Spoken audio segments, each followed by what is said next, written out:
Halo, selamat pagi. Kita bertemu kembali di mata kuliah Ekonomi Teknik.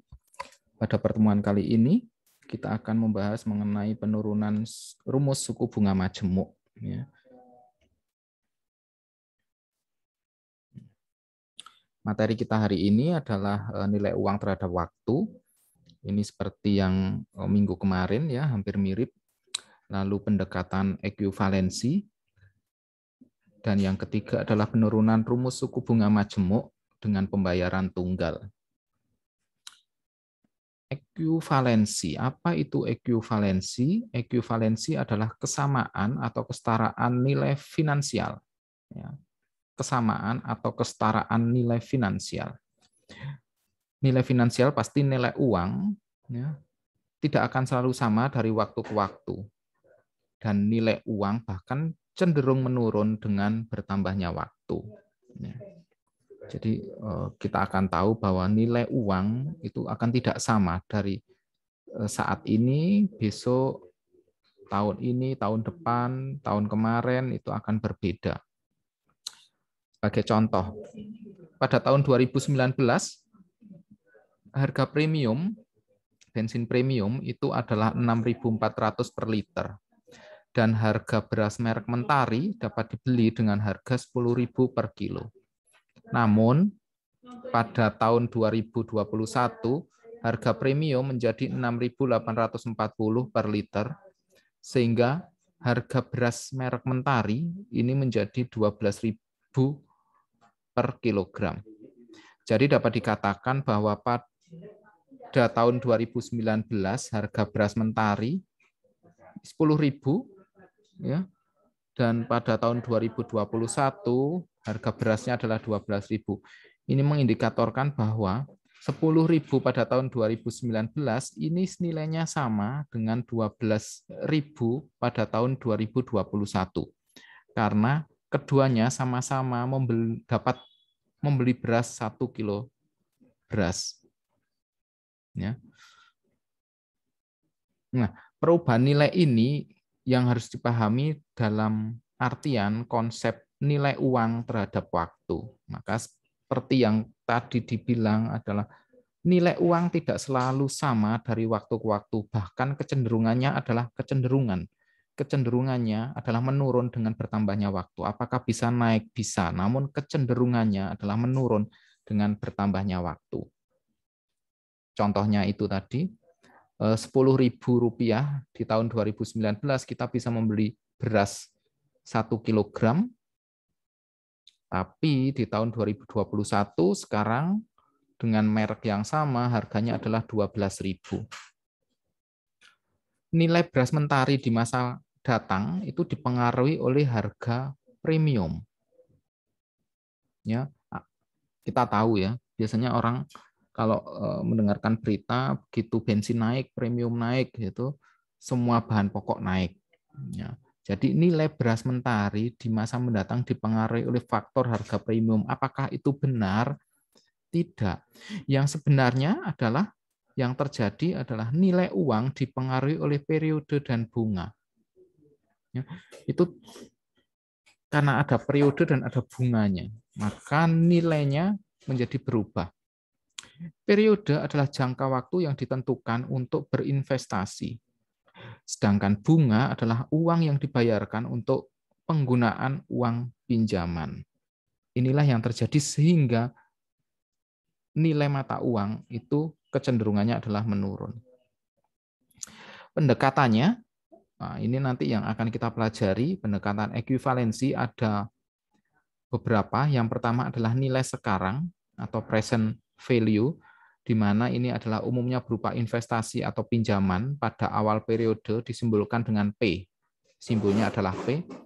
Pada aliran kas biasanya bersifat negatif biasanya ya, tapi terkadang kalau kita mendapatkan hibah di tahun pertama berarti itu nilainya adalah positif. Masa mendatang ya, nilai masa mendatang umumnya berupa sisa hasil atau pendapatan pada akhir periode yang disimbolkan dengan F. Pada aliran kas biasanya kecenderungannya adalah nilai F ini adalah positif, kecenderungan sekali lagi. Lalu nilai anuitas, ya, Nilai anuitas ekuivalen adalah terbentuk dari cicilan dalam jumlah yang sama, disimbolkan dengan A. Jadi nilainya akan sama. Dan biasanya bernilai negatif. Lalu deret bertingkat atau gradient, ini umumnya berbentuk cicilan dalam jumlah yang tidak selalu sama, namun perubahannya linier, baik naik atau turun. Ini disimbolkan dengan nilai G. Penurunan rumus suku bunga majemuk, ya, pemajemukan sendiri diturunkan ada beberapa. Pemajemukan adalah suatu proses matematis penambahan bunga pada induk sehingga terjadi penambahan jumlah induk secara nominal pada periode mendatang. Jadi yang kemarin pertemuan sebelumnya kita bahas. Ya. Suatu proses ini untuk mendapatkan nilai yang ekuivalen pada suatu periode mendatang dan sejumlah uang pada saat ini bila tingkat suku bunga yang berlaku diketahui. Jadi uang yang sekarang dengan pemajemukan tersebut nilainya kira-kira di F atau di tahun mendatang itu nilainya berapa sih?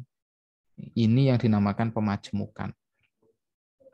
Yang penting diketahui adalah tingkat suku bunga yang berlaku. Sedangkan discounting ini adalah menentukan nilai sekarang dengan jumlah nilai beberapa periode mendatang sudah diketahui. Jadi kalau ini adalah kita pengen uang berapa di masa depan, ya kira-kira sekarang nilai itu nilainya berapa sih? Gitu.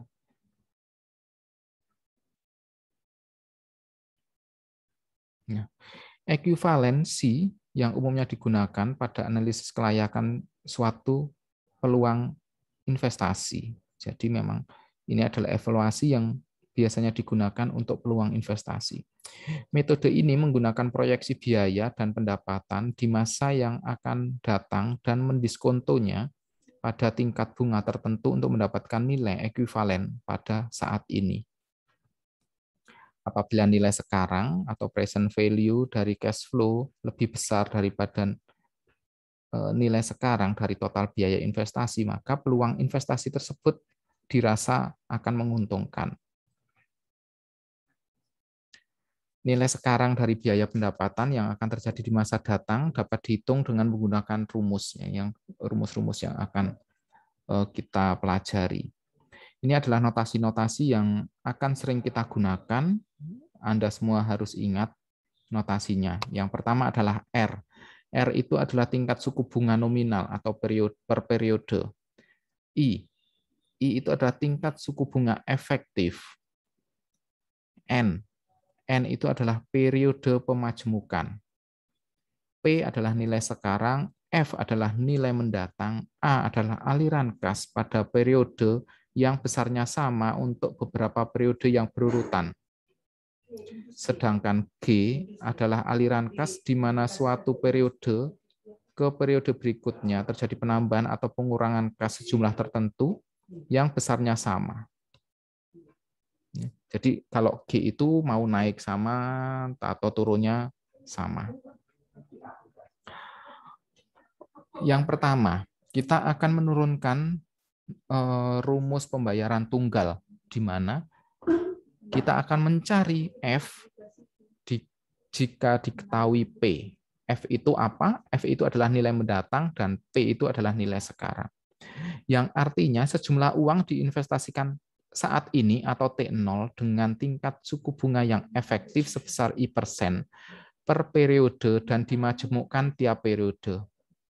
Maka jumlah uang tersebut pada akhir periode rumusnya adalah F1 sama dengan P plus bunga dari P.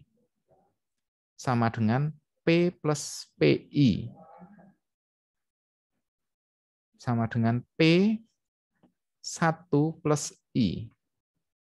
F2 adalah pada akhir periode F2, maka namanya adalah F2. F2 adalah F1 plus bunga dari F1, begitu seterusnya. Sehingga di sini nilainya adalah yang pertama adalah F sama dengan P1 plus I. Yang kedua, P1 plus I pangkat 2, dan seterusnya sehingga dapat menjadi rumus Fn sama dengan P dalam kurung 1 plus I pangkat N. Atau kalau di tabel kita bisa melihatnya dari F per P. Nanti akan saya berikan contoh tabelnya. F per P ini adalah 1 plus I pangkat N.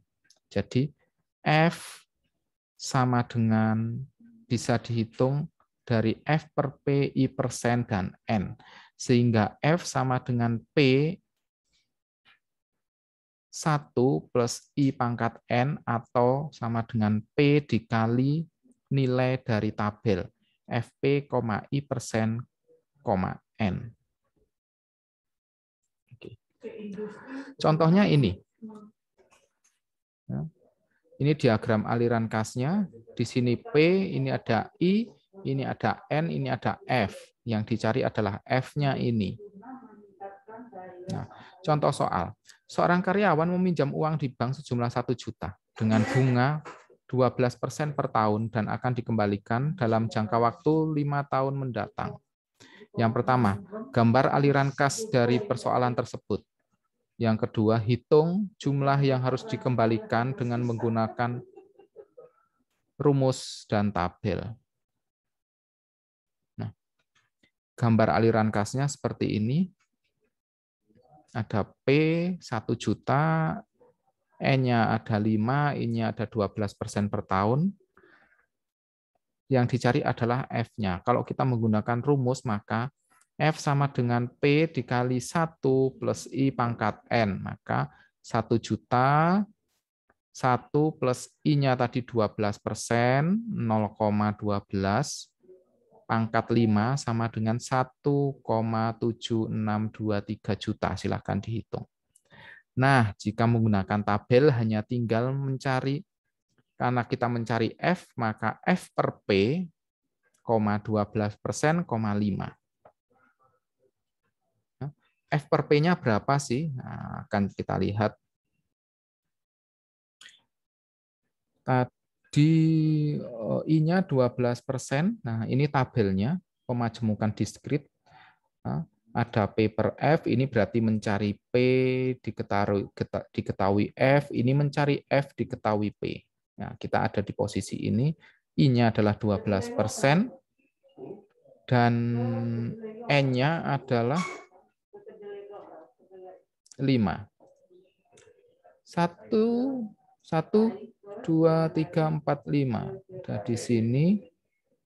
F per P 1,762342. Tinggal dimasukkan ke sini. 1,762443 terusnya tadi itu. Nah, tinggal dimasukkan gini.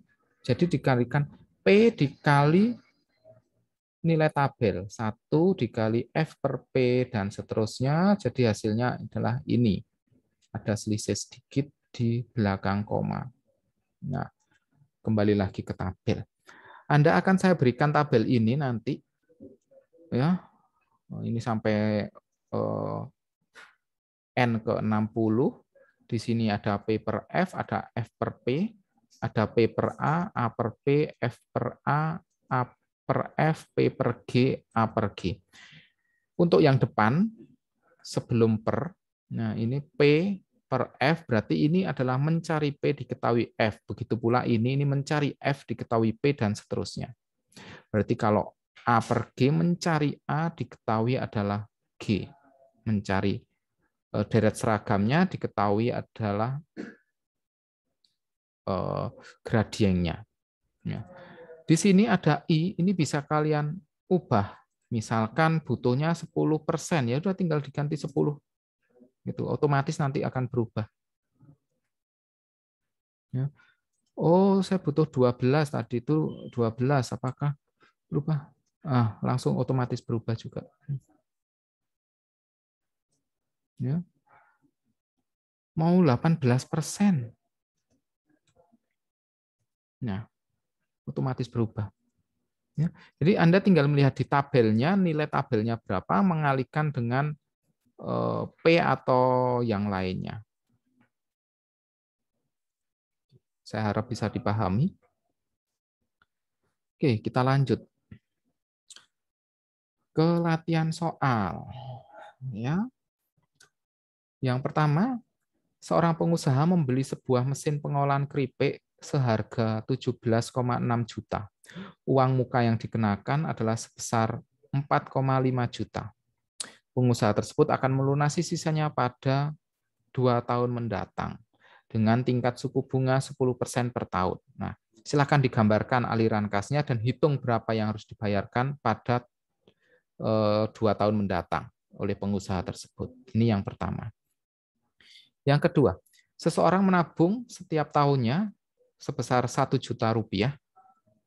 Jika suku bunganya 15% per tahun, ya, tentukan berapa jumlah uang yang akan diterima dia dalam 5 tahun. Oh, sorry, ini bukan menabung setiap tahun ya. Kalau nanti setiap tahun kalian belajar A. Berarti seseorang menginvestasikan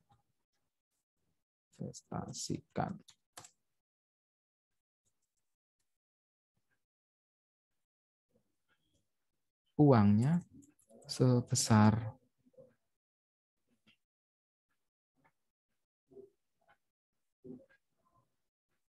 1 juta rupiah